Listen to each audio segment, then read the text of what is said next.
A Páscoa vai muito além de coelhinhos, vai muito além de ovos, vai muito além de guloseimas, vai muito além do que esse mundo propaga. Não tem nada a ver com a Páscoa que o mundo propaga. A nossa Páscoa é: Jesus Cristo morreu por nós, como um cordeiro puro e inocente, entregou a sua vida para salvar as nossas vidas. Eu lembro do texto de Gênesis, quando Abraão leva o seu filho Isaque para ser imolado, prepara todo o aparato, leva Isaque, mas ao chegar lá, diz a Bíblia, que o filho pergunta ao pai, e faz assim uma indagação ao pai: pai, aqui está o cutelo, tudo preparado, mas cadê o cordeiro? E Abraão diz: Deus proverá para si o cordeiro. Então Deus providencia o cordeiro para salvar a humanidade. Deus providenciou o cordeiro para poupar a vida de Isaque. Jesus Cristo, amados, ele foi providenciado, ele é a providência de Deus para salvar a humanidade perdida. Todos nós estávamos destinados à morte, morte eterna, mas Deus enviou Jesus Cristo, que morreu na cruz por nós e entregou a sua própria vida, derramando o seu sangue puro e inocente para nos livrar do poder da morte. Você pode dar glória a Deus? O Senhor merece toda a honra, toda a glória e todo o louvor.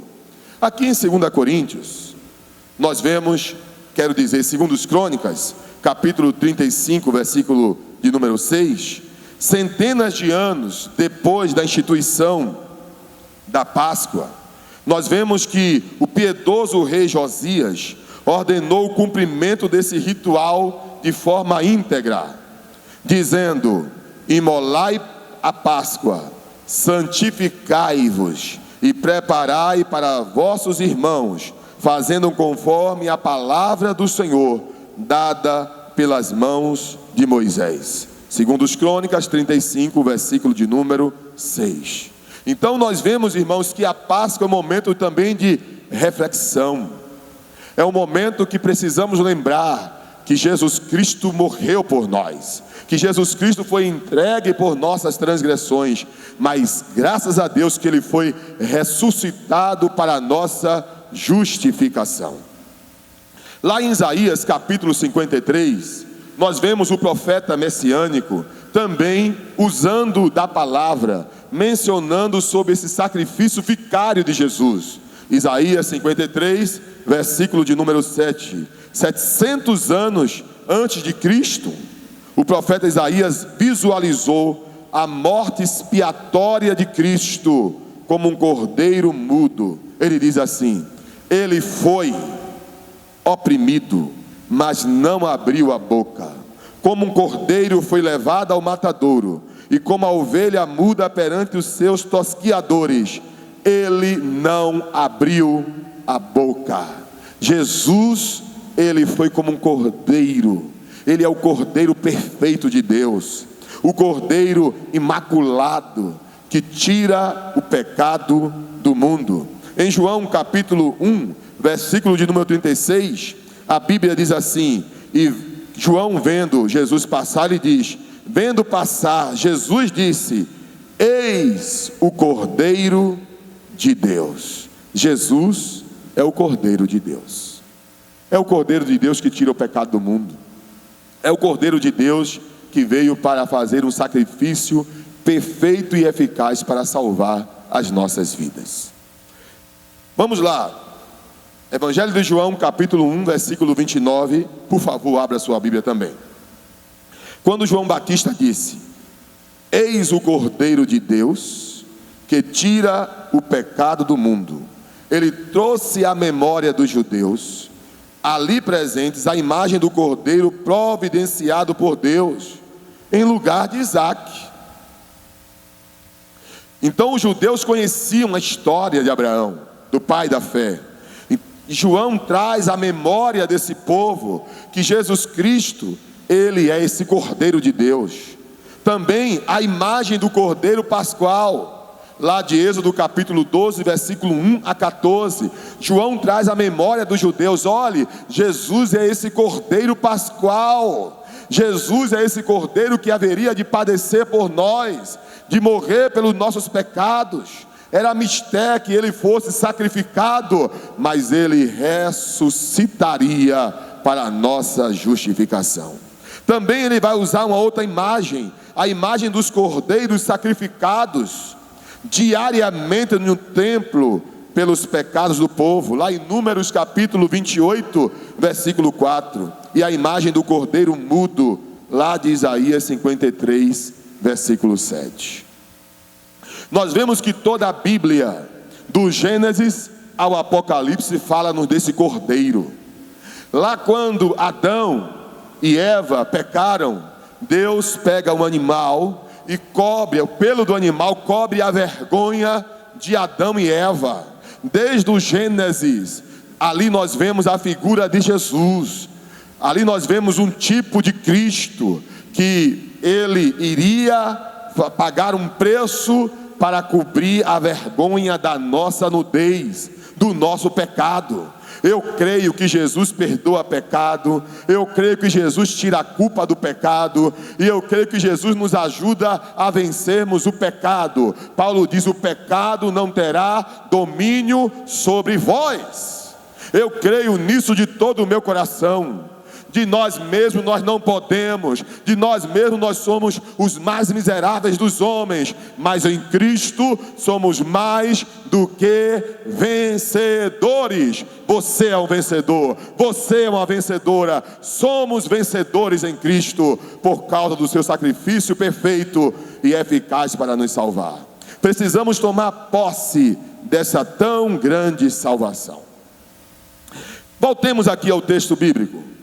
Em 1 Coríntios 5, 7, Paulo vai dizer que Jesus, porque Cristo, nossa Páscoa, foi sacrificado por nós. Irmão, Jesus Cristo, ele é o Cordeiro de Deus, que tira e expurga o pecado do universo. Jesus Cristo é o Cordeiro vencedor da morte, do inferno. Ele é vencedor de Satanás e de todas as suas hostes, seus demônios. Ele é o Cordeiro Rei dos reis e Senhor dos senhores. Em Apocalipse, capítulo de número 1, versículo de número 18, nós vemos a Bíblia nos falando desse Jesus, que é o Cordeiro de Deus. Diz assim um texto: e o que vive, fui morto, mas eis aqui estou vivo para todo sempre. Amém. Tenho as chaves da morte e do inferno. O Cristo que nós cremos e pregamos é um Cristo vivo, é um Cristo que venceu o mundo, venceu o pecado, venceu a morte, venceu o nosso inimigo espiritual. Então, sexta-feira nos remete a lembrar de que Jesus Cristo, ele padeceu, foi escarnecido, foi de forma ultrajado, de forma tão sem compaixão. Sacrificaram a Jesus como cordeiro. Nós vemos que ele morreu. Passou-se 1, 2, 3 dias. Eu quero te contar, quero te lembrar que depois da sexta-feira vem o sábado e o domingo. Eu quero te dizer que a vida não termina aí. Talvez você esteja passando por um momento difícil na sua vida, de luta, talvez seja a sua sexta-feira de aflição, mas há um Deus que venceu, e você em Cristo pode também vencer. O texto de Mateus, capítulo de número 28, versículos de número 5 e 6, diz assim: mas o anjo respondendo disse às mulheres: não tenhais medo, pois eu sei que buscais a Jesus, que foi crucificado. Ele não está aqui, porque já ressuscitou. Como tinha dito, vinde e vede o lugar onde jazia. Jesus havia dito que importava que ele deveria morrer, mas que seria ressuscitado. Ele deu a própria vida por nós. Nesse texto sagrado nós vemos que Jesus morre, mas ele ressuscita. Vamos aprender que a respeito da vitória de Cristo sobre a morte, pois Jesus Cristo é o vencedor da morte. Todas as demais religiões do planeta são religiões de profetas e fundadores mortos. O cristianismo, porém, é a única religião no planeta em que o seu fundador está vivo. O seu fundador vive pelos séculos dos séculos. Jesus Cristo não está mais no túmulo. Ele ressuscitou ao terceiro dia, após ter vencido a morte, o inferno. Jesus Cristo é a vida. Quando Lázaro, seu amigo, lá em João, nós vemos o relato da morte de Lázaro, o seu amigo, Jesus diz para as pessoas: eu sou a ressurreição e a vida. Quem crê em mim, ainda que esteja morto, viverá. E esse texto de Mateus 28, 5 e 6, quando as irmãs vão lá no túmulo, visitar o túmulo estava aberto. Algo que muito marcou, e eu costumo dizer aqui na ceia para os irmãos, que o túmulo não estava aberto, a pedra não foi removida para Jesus sair, mas foi removida para que as pessoas pudessem ver que ele não estava mais lá. A pedra foi removida para que a humanidade pudesse entender que Jesus ressuscitou. Lá no túmulo onde Cristo foi sepultado, nunca encontraremos os restos mortais de Cristo, porque ele ressuscitou. A Bíblia diz que ele ascendeu aos céus. Então Jesus subiu para os céus. Assim como ele desceu, ele voltou para os céus. Os anjos disseram para os discípulos assim como tu vistes ele subir, ele voltará outra vez. Essa é a mensagem da igreja, é que Cristo morreu, ressuscitou para a nossa justificação e voltará para buscar a sua igreja. Ele está vivo, pois a morte, ela jamais poderia vencer o autor da vida. Então Jesus declara, como já disse: eu sou a ressurreição e a vida. Então Jesus é a própria vida. A ressurreição de Jesus Cristo apenas comprovou essa declaração que ele fizera, e mostra que todas as demais declarações que ele fez são verdadeiras. Em João 10:17, o próprio Jesus já havia dito: por isso o Pai me ama, porque dou a minha vida para tornar a tomá-la.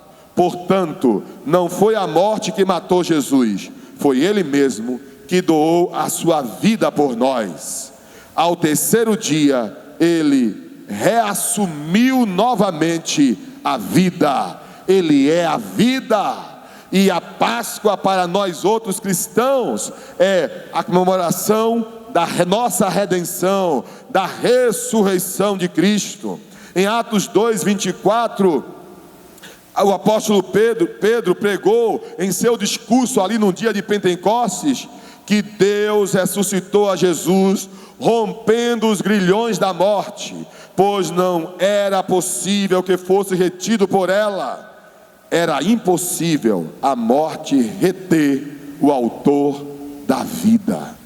Ele venceu, ele está vivo, ele é o Senhor dos senhores, ele é o Rei dos reis. Jesus Cristo disse: porque como o Pai tem a vida em si mesmo, assim deu também ao Filho ter a vida em si mesmo. Jesus, o nosso Cordeiro Pascual, ele morreu em nosso lugar, ele morreu a nossa morte para vivermos a sua vida.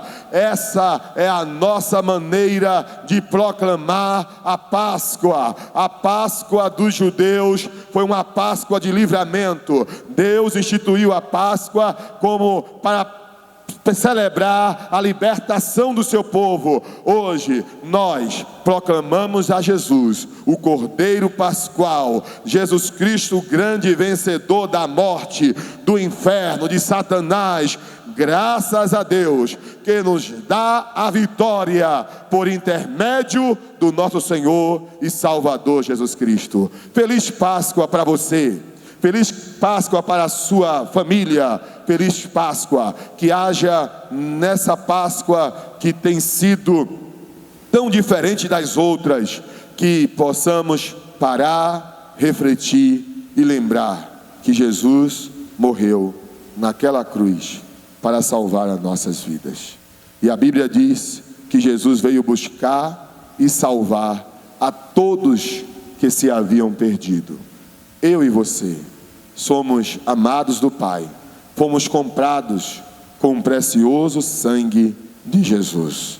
Que Deus abençoe muitíssimo a sua vida, que a boa mão do Senhor continue sobre a sua casa, sobre a sua família. Vamos orar. Logo após a oração, eu quero convidar o Ministério de Louvor para celebrarmos a Cristo, o nosso Cordeiro Pascual.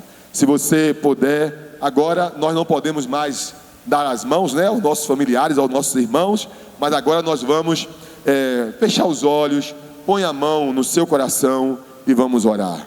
Orar pedindo a Deus a sua graça sobre nós, pedindo a Deus a sua misericórdia sobre a nossa nação.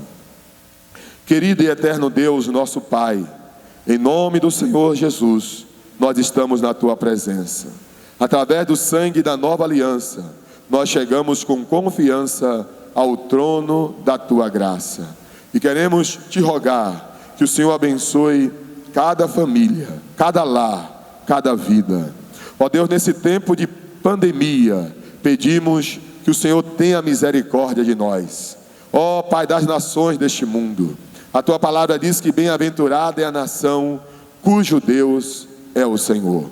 Pedimos, ó Deus eterno, que o Senhor alcance cada vida, abençoe aqueles que estão em linha de frente, ó Deus, os profissionais de saúde, os policiais, aqueles, ó Deus, que têm um serviço, Senhor, indispensável, necessário, que o Senhor os abençoe, os guarde, por misericórdia.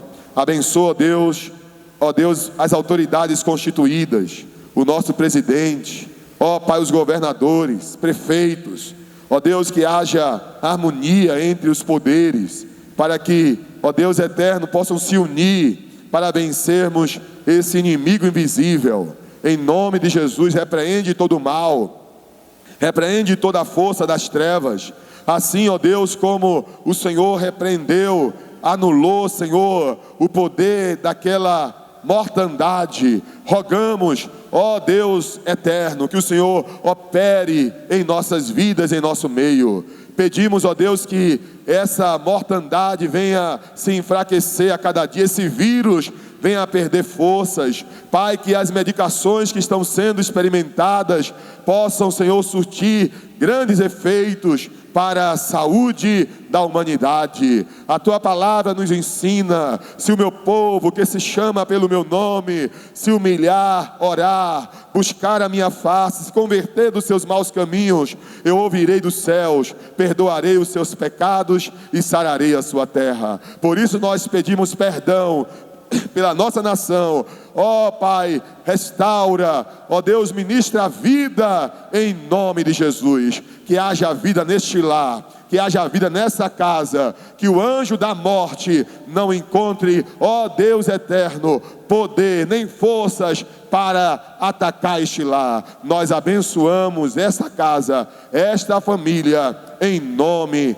de Jesus. Quem crê, diga amém. Feliz Páscoa com Cristo. Páscoa sem Cristo não é Páscoa.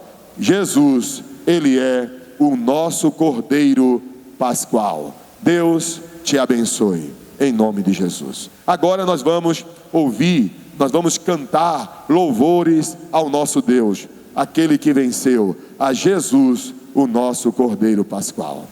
Amém.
meus queridos irmãos, glória ao nome do Senhor Jesus. Nós vemos aqui no texto de Números, capítulo 6, que nos fala da bênção sacerdotal. E eu quero ministrar sobre a sua vida nessa noite, nesse momento, a bênção sacerdotal. O Senhor te abençoe e te guarde. O Senhor faça resplandecer o seu rosto sobre ti e tenha misericórdia de ti. O Senhor sobre ti levante o rosto e te dê a paz. Shalom, paz, saúde e prosperidade. O Senhor continue te abençoando. Receba um abraço virtual, um aperto de mão virtual e um sorriso virtual. Estou com saudade de vocês, mas vai passar e nós vamos estar juntos celebrando a Jesus, o nosso Cordeiro Pascual. Deus vos abençoe. Amém.